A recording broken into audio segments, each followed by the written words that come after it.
Assalamualaikum warahmatullahi wabarakatuh. Halo teman-teman, gimana keadaannya? Semoga dalam keadaan yang selalu sehat ya. Baik, saya di sini akan membuat video singkat dengan tema teks eksposisi.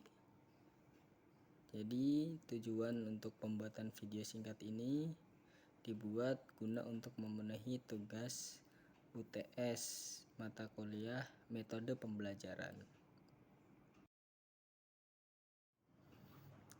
Namun sebelum masuk ke materi yang lebih dalam, sebaiknya saya memperkenalkan diri terlebih dahulu. Perkenalkan, nama saya Muhammad Sofi Alfiani dengan NIM 2210310. Saya mahasiswa semester 5 Prodi Pendidikan Bahasa dan Sastra Indonesia. Apa sih teks eksposisi? Menurutmu apa? Apakah ada yang sudah tahu mengenai teks eksposisi? Oke, saya jelaskan tentang teks eksposisi. Teks eksposisi merupakan teks yang memuat informasi yang disajikan secara singkat, padat, akurat, dan mudah difahami. Pernyataan itu sejalan dengan pendapat Daniel Parera. Dia seorang linguistik terkemuka. Beliau menyatakan bahwa teks eksposisi merupakan suatu tulisan yang berisi tentang pemaparan suatu kejadian yang disertai sejumlah bukti agar pembaca dapat memahami dengan baik. Dari teks eksposisi adalah satu, memberitahukan dengan jelas kepada pembaca atau penyimak sehingga tidak terjadi perbedaan penerimaan atau setidaknya meminimalisir perbedaan dalam penerimaan informasi yang ada. Yang kedua, membuat pembaca tertarik untuk terus-menerus membaca karangan yang sudah dibuat. Yang ketiga, memaparkan atau menjelaskan informasi tertentu dengan harapan menambah pengetahuan yang dimiliki oleh pembaca. Karena sifatnya teks eksposisi ini berupa fakta-fakta yang menarik yang telah nantinya dicantumkan dalam penyusunan teks itu. Selanjutnya yaitu pemaparan tentang struktur-struktur yang ada pada teks eksposisi. Yang pertama yaitu tentang judul. Judul dalam teks eksposisi ini yaitu tentang memunculkan isu atau topik yang akan dibahas dalam penulisan teks tersebut. Judul akan membantu memahami apa yang akan ada dalam tujuan penulisan tersebut. Selanjutnya yaitu tesis. Tesis adalah gagasan utama dalam satu permasalahan berdasarkan fakta yang ada di dalam teks tersebut. Selain itu juga tesis berfungsi untuk menyajikan pengenalan isu, pokok-pokok masalah, gagasan utama, dan pandangan umum dalam topik penulisan teks eksposisi tersebut. Selanjutnya yaitu argumentasi. Sebagai selanjutan dari argumentasi, setelah pengenalan isu atau masalah, maka dilanjutkan dengan rangkaian argumen atau penjelasan-penjelasan.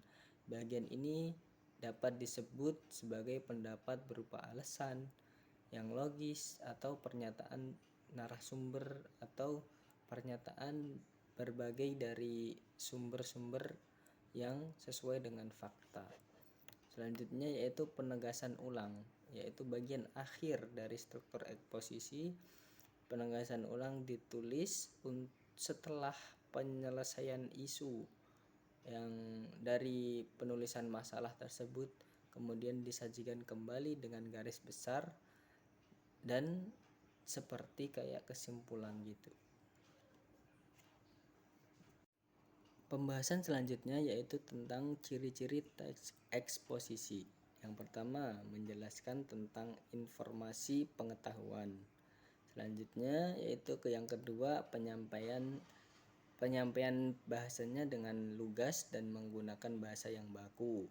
Ketiga, tidak memihak, artinya tidak memaksa kemauan penulis terhadap pembaca. Yang keempat, berisi rangkaian-rangkaian informasi yang objektif dan netral. Yang kelima, fakta dipakai sebagai alat kontribusi atau pendukung argumen.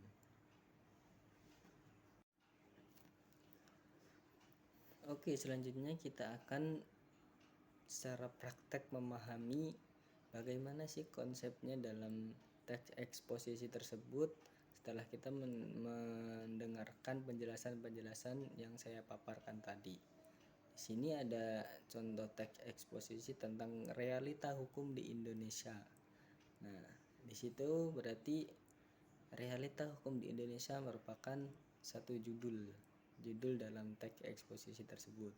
Selanjutnya ada di paragraf pertama, hukum di Indonesia sebenarnya telah mengatur para pelaku tindak kriminal hukum berdasarkan undang-undang, tetapi kenyataan sering terjadi keadilan hukum yang sangat merugikan bagi pihak, bisa dikatakan hukum tajam ke bawah dan tumpul terhadap para koruptor. Nah, itu termasuk dari pernyataan atau tesis yang bagaimana yang saya jelaskan tadi, bahwa tesis itu merupakan bisa sebagai pokok-pokok yang nantinya akan disampaikan.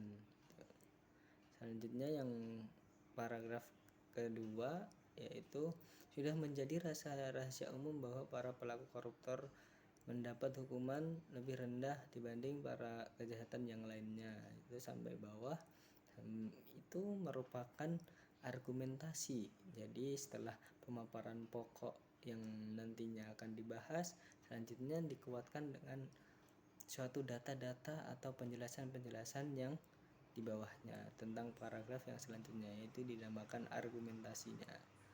Nah, selanjutnya yaitu penegasan ulang nih, berarti yang di akhir, yang di slide ke 5, yaitu hukum di Indonesia hanya tegas ketika berhadapan dengan rakyat kecil saja. Sebagai contoh bisa mengingat kasus Nenek Asyani. Nah, itu termasuk penegasan ulang karena setelah dia memaparkan masalah yang utama tadi di atas, terus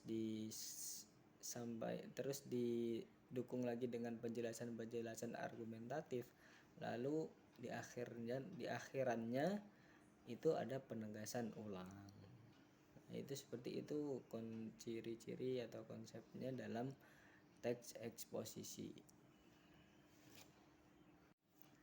Selanjutnya berarti kita udah di akhir slide, yaitu berupa kesimpulan bahwa dapat kita simpulkan teks eksposisi adalah tulisan yang menyampaikan informasi dengan jelas dan tepat disertai argumen yang logis.